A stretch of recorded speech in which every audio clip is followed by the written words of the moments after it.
શિક્ષણ મંત્રીને heart attack આવ્યો હોવાની વાત માત્ર અફવા છે। શિક્ષણ મંત્રી રૂટીન ચેકઅપ માટે હોસ્પિટલ આવ્યા હતા। શિક્ષણ મંત્રી પોતે તબીબ હોવાથી સ્વાસ્થ્ય પ્રત્યે જાગૃત છે।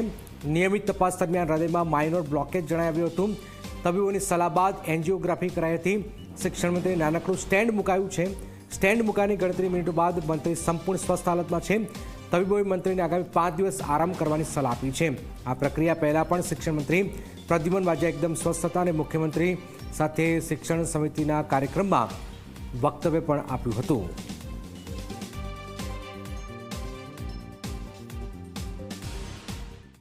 એ પોતાના હેલ્થ ચેકઅપ માટે આવેલા હતા અને હેલ્થ ચેકઅપ કરતી વખતે મેં અને અમારા ટીમના ડૉક્ટરે એમને એન્જિયોગ્રાફી કરવાની સલાહ આપેલી અને એમને પણ પોતે ડૉક્ટર હોવાથી સલાહ સ્વીકારી અને અમે એમની એન્જિયોગ્રાફી કરી અને એ એન્જિયોગ્રાફી પત્યા પછી એમાં એક નાનો બ્લોકેજ આવ્યો અને એઝ અ ડૉક્ટર તરીકે અમે એમને સલાહ આપી કે જો આપણે આવા બ્લોકેજ હોય તો આપણે એન્જિયોપ્લાસ્ટી કરી શકીએ છીએ।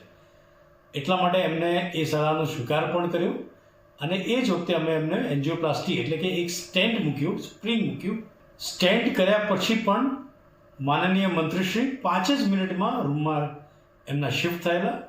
અત્યારના એ સંપૂર્ણ રીતે સ્વસ્થ છે।